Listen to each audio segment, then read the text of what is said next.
God, I'm tired of being strong all the time. I don't know when it became my job to hold everything together, but somewhere along the way it did. People expect it from me now. I expect it from myself. Even when I'm empty, I keep showing up like I'm fine. I don't feel brave. I feel worn down. I don't feel faithful. I feel quiet and unsure. I pray, but sometimes it feels like my words don't land anywhere. I want to know, do you see how heavy this is? And if I stop being strong, even for a moment, will everything fall apart? I see it. Not the version of you that keeps going because everyone else needs something. Not the calm face you put on when you don't have the energy to explain yourself. I see the weight underneath all of that. You didn't wake up one day and choose to be strong like this. It happened slowly.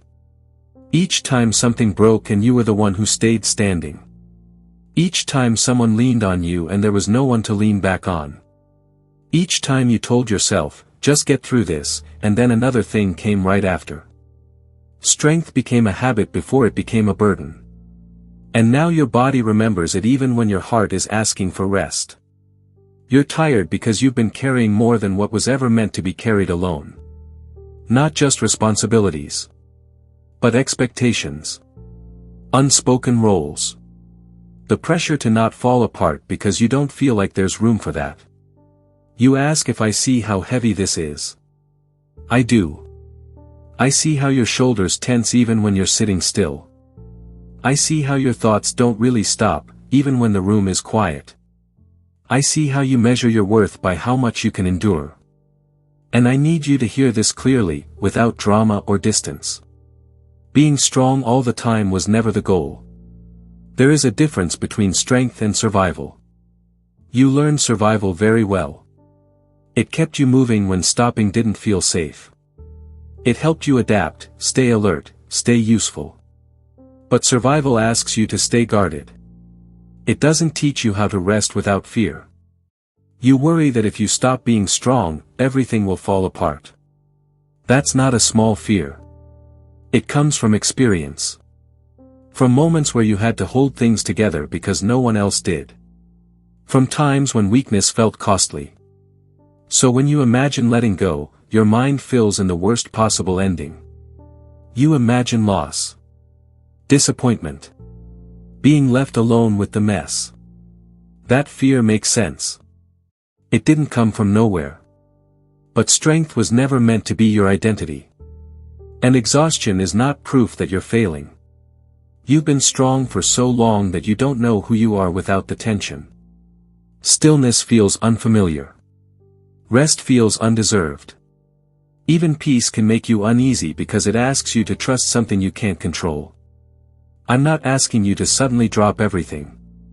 I'm not asking for a dramatic release or a perfect surrender. I know that kind of language doesn't help you right now. I'm asking you to notice how much you've been bracing. How often you tell yourself, just a little longer, without ever deciding what comes after. How rarely you allow yourself to be honest about how much this costs you. You don't need to prove your strength to me. You never did. When you say you're tired, I don't hear weakness. I hear truth. And truth is the beginning of something quieter, slower, and more real. You are allowed to feel this worn down. You are allowed to admit that being strong has taken more than it's given lately. That doesn't erase your resilience. It reveals your humanity. Listen carefully now. I am not waiting for you to break before I come close. I'm not standing back to see how much more you can handle. I've been present in the moments you didn't name as prayer. In the long pauses. In the nights where you stared at the ceiling and couldn't form words. My child, you don't have to collapse to be held. You don't have to earn rest by reaching the end of yourself. There is a way to live that doesn't require you to be on guard every second. But it won't arrive all at once. And it won't look like the kind of strength you're used to. It starts with allowing one small place where you don't perform. One quiet admission that you are not okay, even if only I hear it. One moment where you stop tightening your grip just enough to breathe. I know you're afraid of what will surface if you stop being strong. I know you worry that the tiredness will swallow you whole. But I am not afraid of what you carry. You don't need to rush this. You don't need to understand it fully yet. For now, just stay here in this honesty a little longer. There is more to say about what comes after strength. About what it means to be supported instead of braced. About the difference between holding on and being held. And we're not done with that conversation yet. I don't really know how to do what you're asking. Even now, part of me feels like I should apologize for being tired. Like I should explain it better. Like I should make it sound reasonable, earned. I don't know how to stop performing, even with you. I don't know how to rest without feeling lazy or afraid. If I'm honest, sometimes I don't even know what I'm holding on to anymore. So tell me this, if I let myself be weak here, will you still stay? Or will you be disappointed too? I'm still here. And I didn't move when you asked that question. You learned early that staying meant being useful. That love stayed when you were needed. That approval stayed when you didn't cause trouble, didn't ask for too much, didn't slow things down. So weakness became risky. Rest felt like something you had to justify. And even now, you wait for disappointment the moment you stop explaining yourself. I am not disappointed by your fatigue.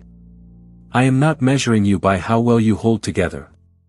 When you ask if I will stay when you're weak, you're really asking if you're still worthy without effort. If you still belong when you're not producing something. If presence is enough. It is. But I know that answer doesn't settle easily inside you. Because your nervous system learned a different language. One where safety was conditional. One where staying alert felt like love. That's why rest feels like falling. And silence feels like abandonment. You're not broken for feeling this way. You're patterned. You say you don't know what you're holding on to anymore. That's because for a long time, holding on wasn't about a clear goal. It was about not letting things get worse. About preventing collapse. About keeping pain manageable. You held on to function. To control. To the version of yourself that could survive anything. But that version of you is tired now. Not because it failed. But because it did its job for too long without relief. I'm not asking you to erase that part of yourself. I'm asking you to stop letting it run every moment of your life. There is a gentler strength you haven't been taught how to trust yet. One that doesn't grip. One that doesn't scan for danger constantly. One that doesn't confuse rest with irresponsibility. This strength listens instead of braces. It allows instead of forces. It knows when enough is enough. You're afraid that if you stop performing, I'll see less of you. The truth is, I see more. I see the parts you hide even from yourself. The grief you minimized because it didn't seem bad enough. The anger you swallowed because it felt unsafe to express. The loneliness you normalized because it stayed so long it felt familiar. None of that makes you a problem to be fixed. It makes you a person who adapted. You don't need to impress me with endurance. You don't need to spiritualize your exhaustion. You don't need to pretend that being strong hasn't cost you something. I'm not asking for weakness as a performance either. You don't have to fall apart correctly. You don't have to cry on cue or say the right words. Sometimes letting go looks like admitting, I don't know how to rest. Sometimes it looks like staying quiet instead of forcing meaning. Sometimes it looks like stopping before you're empty, even if that feels unfamiliar. You fear that disappointment will follow if you slow down. That something bad will happen if you stop anticipating every outcome. That your worth will fade if your output does. That fear is old. And it has kept you alive in ways you don't even fully remember. But I am not part of that pattern. When you don't know how to stop performing, you don't need to figure it out all at once. This isn't a test you pass by doing it perfectly. It's a relearning. Start by noticing when you tighten without reason. When your breath shortens. When your thoughts rush ahead as if something is about to go wrong. Those moments aren't failures. They're signals. And when you notice them, you don't have to fix them immediately. Just acknowledge them. Let them exist without judgment. My child, you are not on probation here. You are not one mistake away from being left.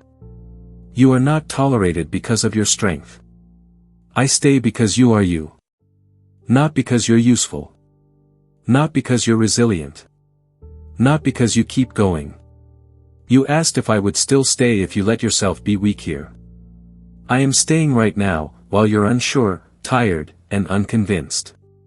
We're not rushing toward resolution. We're not wrapping this up neatly. There are layers to unlearning what you had to become. And there is still more to talk about. About what happens when you don't immediately bounce back. About how to live when strength is no longer your shield. About what it means to be supported without collapsing. We'll move into that slowly. You don't need to decide anything right now. Not who you'll be after this. Not how you'll change. Not how to do rest correctly. I know your mind wants a next step. A plan. Something solid to hold so this doesn't feel like drifting. But drifting is not the same as disappearing. You've spent so long bracing that even gentleness feels unstable. Like the ground might give way if you stop pressing your feet into it. So you keep tension in your body, just in case. You stay prepared, even when there's nothing specific to prepare for. That's not because you don't trust me. It's because your body learned trust as something fragile. Something that could be withdrawn without warning. So when I don't rush to fix this, when I don't tell you exactly what to do, it can feel unsettling. Like silence used to feel. Like waiting did. But this is not that kind of silence. I'm not withholding direction to test you. I'm not quiet because you did something wrong. I'm quiet because you don't need more instructions right now. You need permission to exist without pressure. You worry that without strength, there will be nothing left to anchor you. That if you stop pushing, you'll lose your shape. Your usefulness. Your place. But strength was never your foundation. It was your armor. And armor is heavy. It protects, but it also weighs you down. It limits how deeply you can breathe. How freely you can move. You're allowed to take it off in pieces. Not all at once. Not dramatically.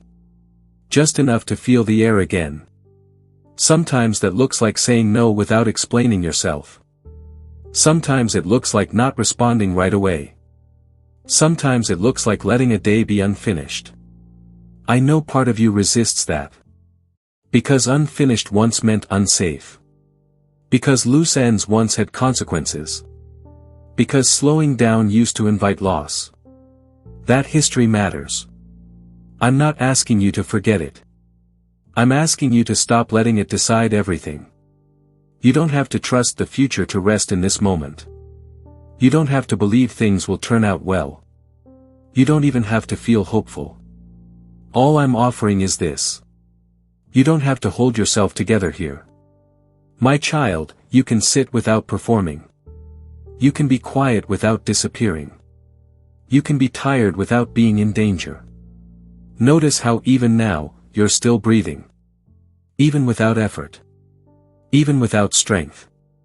Life continues without you forcing it. That might feel small. Almost insignificant. But it's not nothing. This is how support begins, not as a dramatic rescue, but as a quiet realization that you are not the only thing keeping everything from falling apart. There will be days when you slip back into old habits. When being strong feels easier than being honest. When you armor up before you even notice you're doing it. That doesn't undo this moment. It just means you're human. We're not aiming for a version of you that never tenses again. We're making space for a version of you that notices and softens, even briefly. You don't need to carry this understanding forward perfectly. You don't need to remember every word. Let it settle where it can. Strength may still be part of your life. But it doesn't have to be the only way you know how to survive. There is room now for something quieter. For living that doesn't require constant effort. For presence that isn't earned. I'm not asking you to promise anything. I'm not asking you to change overnight. I'm just here, steady, while you learn that being held doesn't always announce itself. When you leave this moment, the world will still ask things of you. People will still need. Responsibilities won't vanish. But somewhere inside, there can be a small shift. A place where you're not clenching as tightly. A place where you know you're allowed to rest, even if everything isn't resolved. You don't have to name that place. You don't have to protect it yet. Just know it exists. And when you feel the familiar pull to be strong again, you don't have to fight it. You can simply remember that strength is no longer the only thing keeping you safe. I am here. Not impressed. Not disappointed. Not demanding. Just present. And that is enough for now.